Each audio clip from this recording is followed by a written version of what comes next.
Mesdames, Messieurs, bonjour, bienvenue dans l'autre direct. Aujourd'hui, je reçois Emmanuel Hamelin. Bonjour Emmanuel Hamelin, vous êtes conseiller municipal UMP, ancien député, mais surtout, j'allais dire, ardent défenseur du retour de Nicolas Sarkozy sur la scène politique. Déjà, dès au mois d'août, cet été, vous avez aspiré, espéré ce retour. Ça y est, enfin, votre sauveur est arrivé? C'est pas mon sauveur, il le dit lui-même d'ailleurs, hein, ce n'est pas un homme providentiel, mais je partage avec beaucoup de nos compatriotes le fait que nous avons, dans la situation qui est la nôtre aujourd'hui, qui est une situation très difficile, besoin d'une personnalité qui a de l'énergie, de la détermination, le sens de l'État, qui a su montrer un certain nombre de choses pendant son quinquennat. Et aujourd'hui, quand on fait le tour des prétendants à cette fonction, beaucoup sont des amis que je respecte et pour certains pour qui j'ai de l'amitié. Néanmoins, cette personnalité qui est celle de Nicolas Sarkozy me semble être la plus cohérente et la plus justifiée par rapport à notre situation. On va y revenir déjà sur la forme, ce retour. Déjà sur les réseaux sociaux, sur un message Facebook, un long message Facebook où il dit qu'il est candidat à la présidence de sa famille politique. À aucun moment il ne cite l'UMP. Ça veut dire quoi? Que dans son esprit, l'UMP c'est terminé, il faut aller au-delà? C'est le nom de l'UMP qui est terminé. Il l'a annoncé lui-même, hein, ce nom va changer. Pourquoi il faut le changer, ce nom d'UMP? Parce que je pense que le PS, ça existe toujours depuis bien plus longtemps. Oui. À droite, décidément, vous avez des problèmes avec vos noms. C'est pas forcément une bonne chose. D'ailleurs, certains au PS le regrettent. Mais le problème n'est pas là. C'est que Nicolas Sarkozy va faire des propositions très rapidement sur la manière dont il envisage l'organisation de notre famille politique. Il l'a dit, il veut aller bien au-delà des clivages. Il va forcément mettre un nom qui correspond à l'objectif qui se donne dans le cadre de cette opération. C'est-à-dire quoi? Il veut absorber l'UDI? Ce serait une bonne chose d'ailleurs? Non. C'est pas forcément absorber l'UDI, mais en tout cas ses adhérents. Il veut créer un grand mouvement de la droite et du centre qui est aujourd'hui extrêmement nécessaire pour répondre aux attentes des uns et des autres. Donc il faut dépasser les clivages. Je crois que c'est ça le plus important. Ceux qui restent renfermés dans un certain nombre de dogmes aujourd'hui ont des difficultés, on le voit bien notamment au Parti socialiste. Là, il faut quand même ouvrir, essayer de présenter aux Français quelque chose de différent. Mais ratisser large, notamment vers le centre droit, est-ce que ça va plaire à une certaine frange de l'UMP? On parle toujours encore de l'UMP parce que ça existe quand même toujours, type droite populaire par exemple. La droite populaire, vous savez, elle a toujours accepté l'idée que pour gagner, il fallait que notre famille soit unie et rassemblée avec le centre. Donc après, on a des inimitiés avec un tel ou un tel.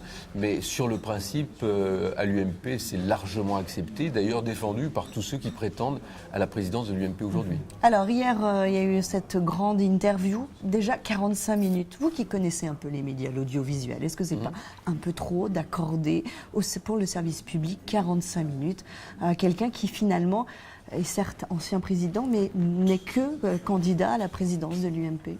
Écoutez, moi, je n'ai pas les mesures d'audience. Mais je pense que ce retour en politique était attendu, ou en tout cas très observé par beaucoup de monde. Et que le format qui a été choisi par France 2 leur appartient. 45 minutes, c'est sûr. Non, mais voilà, est-ce qu'on peut quand même avoir un avis? Parce que Yves Gégaud, par exemple, a dit ce matin qu'il allait saisir le CSA pour dire, dans ces cas-là, donner 45 minutes à tous ceux qui veulent être président de parti. C'est pas faux, quelque part. Oui, je ne suis pas sûr que ça fasse autant d'audience. Là, on était dans une actualité particulière. C'est la première fois depuis 2 ans que Nicolas Sarkozy s'exprimait concrètement, réellement sur la situation de la France et sur ses objectifs. Donc ça nécessitait, de mon point de vue, et on l'a vu dans les médias, il y a eu quand même une couverture extrêmement importante. C'était pas pour faire plaisir à Nicolas Sarkozy, je vous rassure, mais c'est parce que tout simplement les Français sont en attente de ce message-là et ils voulaient savoir exactement ce qu'il en retourne. Pourtant, il y a un sondage qui disait que 63% des Français n'étaient pas particulièrement, n'attendaient pas rien de ce retour, n'étaient pas vraiment intéressés par ce retour. Ça veut dire quand même qu'ils l'ont regardé, ce qui est déjà pas mal. Maintenant, on ne va pas demander à Nicolas Sarkozy de remplir sa tâche en une soirée alors qu'il s'est donné jusqu'au 29 novembre pour être élu à la tête de l'UMP. Donc là, il a présenté ses intentions, il a parlé beaucoup justement, de il la n'a pas situation. trop parlé des intentions, il a surtout parlé de la situation de la France. On va y revenir. Déjà, première question, est-ce que vous l'avez senti changer? Mais moi, Est-ce qu'il le revendique, ce changement? Oui, mais ce changement, moi, je n'ai pas attendu hier soir pour m'en apercevoir. Il se trouve que j'ai l'occasion de le rencontrer de temps en temps, et ça depuis maintenant pas mal d'années, et notamment depuis 2012. Et j'avais déjà repéré un certain nombre de changements dans sa façon de faire, dans la hauteur qu'il prenait vis-à-vis des choses. Donc ça se voyait peut-être un peu Pourtant, hier, lorsqu'il parle de ses neurones, il l'a parlé à 2 reprises, Oui. notamment où il y a des petits pics comme ça. Est-ce que ça veut vraiment dire qu'il a changé? C'est un peu le même quand même. C'est une expression, franchement, on ne va pas mesurer le niveau de changement de Nicolas Sarkozy sur le simple fait qu'il ait dit « accordez-moi le principe que je n'ai pas que 2 neurones dans la tête ». C'est une expression qui veut simplement dire voilà, je ne suis pas totalement stupide et rendez-moi grâce de cela. Voilà, c'est tout. Alors, il a notamment donc il a parlé de la situation. Il a dit pourquoi il revenait, c'est parce que effectivement, il a senti un pays en déshérence, en défiance, un vrai désarroi. Ça, c'est vraiment la principale. Moi, je partage cette analyse à 200%, bien sûr. Nous sommes dans une situation qui est très très difficile pour beaucoup de nos compatriotes. Les Français souffrent, on le dit souvent, on l'entend, on le lit, mais c'est une réalité. Et aujourd'hui, quand le gouvernement prend des décisions ou s'exprime sur un certain nombre de choses, il faut voir les effets induits qu'il y a derrière. Et les effets induits aujourd'hui, c'est beaucoup de doutes, beaucoup de souffrances, beaucoup d'inquiétudes. Il faut bien à un moment donné que les personnages publics et les politiques prennent leurs responsabilités. C'est ce qu'a fait Nicolas Sarkozy hier. Il y va franchement parce que depuis 2 ans et demi, notre pays est en train de dégringoler. Lorsqu'il, bien sûr, Laurent Delahousse, celui qui l'a interviewé, a parlé de ses problèmes avec la justice, ces différentes mises en examen, ce qui n'est pas rien. Il a eu simplement cette réponse en disant si je suis là, c'est parce que finalement, je n'ai rien à me reprocher. Est-ce que c'est pas un peu simple comme réponse? Vous savez, moi je vais vous dire, quelqu'un qui est suspecté, à qui on prête un certain nombre de choses, s'il s'expose, il s'expose aussi à la suspicion.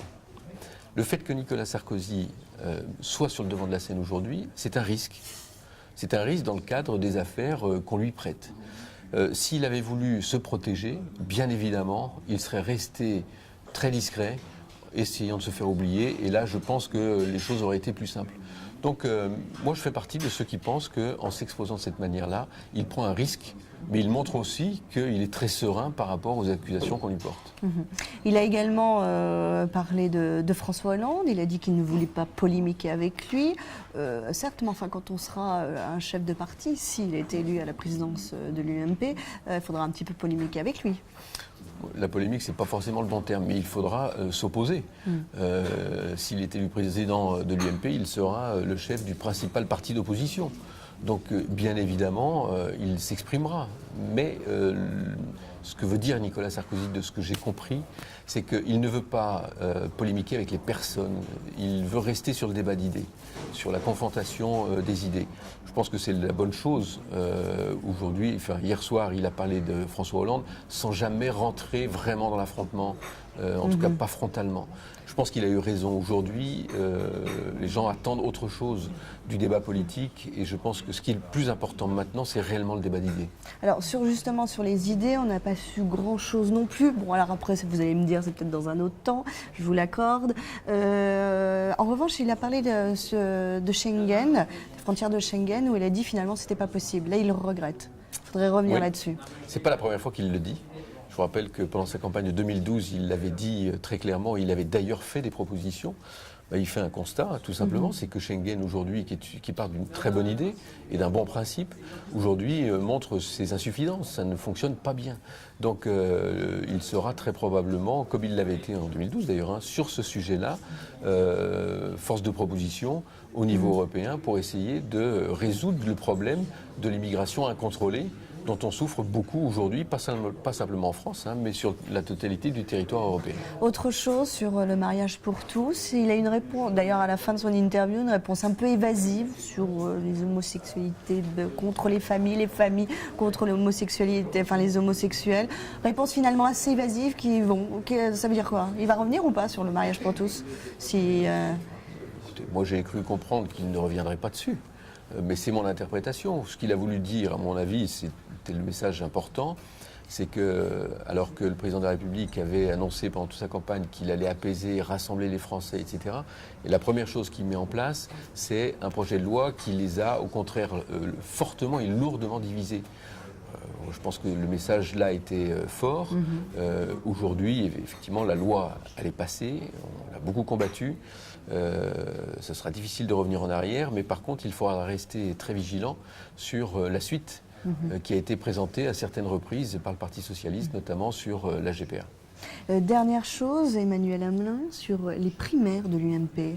Là aussi, on a eu l'impression qu'il n'a pas répondu à les questions, il a été questionné là-dessus. Est-ce qu'on va avoir des primaires à l'UMP pour la présidence? Encore une fois, j'ai cru comprendre qu'ils en avaient parlé avec Juppé et que ça n'avait pas posé de difficulté entre eux. Ce qui voudrait dire que le principe des primaires semble acté.